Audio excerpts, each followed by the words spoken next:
today be a witness of your love and your presence in our lives. Good Lord. Amen. So today's gospel passage kind of brought up three questions for me. The three questions basically are, why give perfume of all things? Secondly, why dry someone else's feet with your hair? And then thirdly, why doesn't Jesus give hope to the poor in this last statement that he gives? So let's see if we can figure these questions out. Okay, first of all, perfume.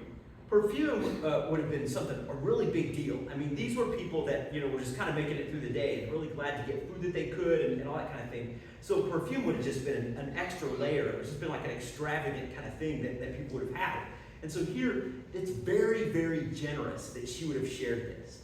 So this generosity in sharing this very wealthy thing reminds me of a little story of an event that I saw when I was working back at Catholic Charities a long time ago. So it was a day I'll never forget.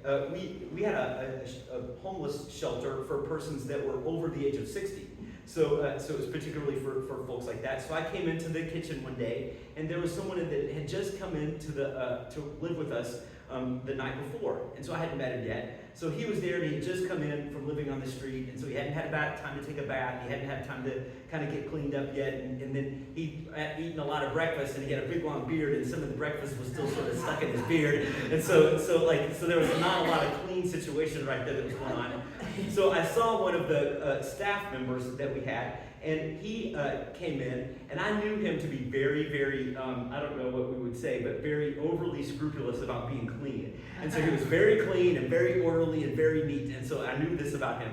So I saw the two guys, and the gentleman that had come in the night before had a cup of coffee. And so he was drinking the cup, and then he went up to the gentleman that worked at the facility that I knew to be very, very kind of very clean. And he said, "Hey, would you like a sip of coffee?" And I was like, "How is this going to play out?" And so I saw the guy kind of take a big gulp. Sure. And he took the sip. And so gave it back to him. And so then I kind of stopped the guy that had come in the night before, and I said, "Hey, that's good. Why are you sharing your coffee for?" And he said, "It's just too good. I just couldn't hold it in. The coffee was too good. I had to share it with somebody." And then later I saw the staff person, and I said, "I saw you get a little cup of swig of coffee from our new neighbor." And he said, "I know." Yes. It was great. And he recognized, he said that was the most generous thing that he could have ever done, and I wasn't about to turn it down. And so I thought that was the most amazing kind of thing. I thought that day in that kitchen, that the room was filled with generosity. Because the man not only willing to share the little bit of coffee that he had, and maybe he was worried, where's my next drink going to come from? How long can I stay here? And all those kind of questions that were probably running through his head. And then to be able to take a minute to share that with someone else. And then for this guy that probably was really worried about the germs, I mean, I don't take that seriously, but that he was able to overcome all that and to be generous to the guy's generosity and accept it. I thought that was amazing. Well, I think the exact same thing is going on here. Here's this woman who lived in Bethany, and then all the things that she was dealing with or whatever was going on. Her brother died and then rise from the dead. That had to be kind of confusing. But she took time to go and get this perfume and share it with Jesus. And it says that the room was filled with the odor of the perfume. I think really the room was filled with the presence of generosity. So I think the challenge for us is, how do we fill our rooms? How do we fill this church? How do we fill this world with generosity in whatever best way that we can? How can I open my heart to be able to receive? That's generous. How do I open my heart to be able to give time and effort and thought and prayer and spirit in the way that I live my life? How do I fill the room with generosity? So maybe that can be kind of a challenge for us if we look at this gospel here today. The second thing I was kind of thinking about is, what in the world? Why dry someone else's feet with your hair? So I'm thinking about this. Why didn't she use a towel and napkin? Didn't they have something? And so they could have used? Well, I think about this woman, and I think about what she was doing. Okay, I think apparently women at this time really had to kind of bundle it in. I mean, they had to hold their hair under a veil. There was probably very much of an intention of modesty. Women were not treated in an equal way at all. So here she had this beautiful head of hair, I'm sure, but it was held under this veil, and she couldn't let anybody see it. But here was a moment for her to say, I've got this beautiful gift. Think about the courage that it took maybe to pull that veil off and say, I'm going to just use it in the best way that I can and be able to share it. Let everybody see, my hair's good, I'm good, I got a lot to offer. I've got something special that I can share.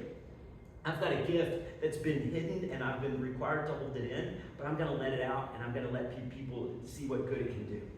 Wow, what a cool kind of witness. This kind of throwaway line, she tried to speak with her hair. Like, let's take a minute on that and think about what a big deal that was, that she discovered a gift that she had and said, I'm not going to let it be held in underneath anything anymore. I'm going to let somebody else see it and I'm going to use it in a great way. Again, the challenge for us. What gifts do we have? What gifts are we kind of holding under that veil? What things are we sort of trying to hide or hold back, or we're embarrassed to do? Well, nobody will appreciate it, or gee, nobody will understand, or gee, I don't know if I can ever really do that. I don't know. It's going to take some courage to be able to do this. It took courage for her to share her gifts. Let's feel that courage and that spirit of Christ in us to draw us out, to think about it, to discern and reflect. What are the gifts that I have in my life? How can I share them? How can I give them to others? How can I give that gift away? Let's not wear it under a veil anymore. Let's let that gift be seen and be shown to whoever needs it.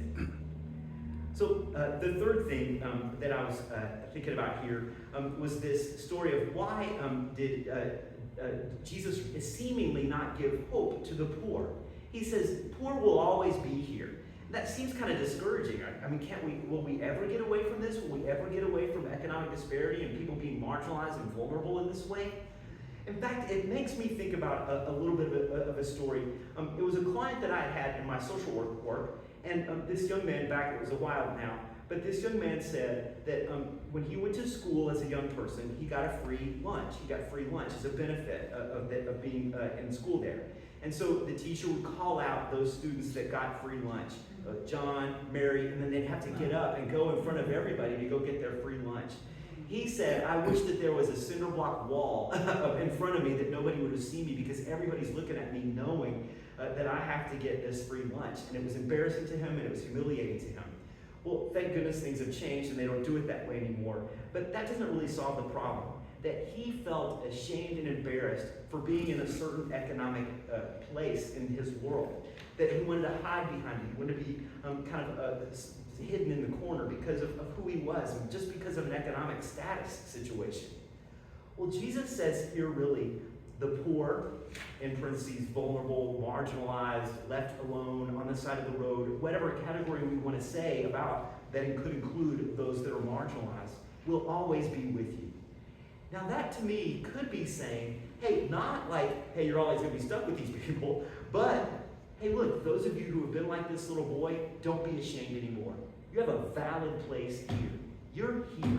You may be, whatever economic situation you're in, whatever vulnerable situation you're in, whatever marginalized place that you're in, you're here. You will always be here. You will always have a valid voice here. You will always have a presence here. You'll always be a part of our community. Like it or not, we're going to love you and be a part of this community. That was what I believe the message I'm getting from Jesus here, is that marginalized and vulnerable people are always going to be here, and our job is to welcome and see that they get a place at this table, and know that they are always welcome and always a part of our society, and never to be ostracized and never to be pushed to the side. So I think when we look at this gospel, I started out kind of thinking about some different questions. Well, why this, why that, what in the world? But maybe we can walk away from the gospel with some answers. The answers are, we got to fill this room, fill this place, fill this society with generosity. We got to do what we can to look inside of ourselves and find that gift that we've been hiding inside and let it out and let everybody see it and let other people share in it as well. And mainly, maybe, the underlying thing is to recognize the dignity and the value and the worth of every single person, and to know that we're always going to be here together, and that we always are a part of this life, and we all deserve it a place at the table. So that dignity that we share for every single person is the message I think that the Lord has given to us today. Amen? Amen. Amen.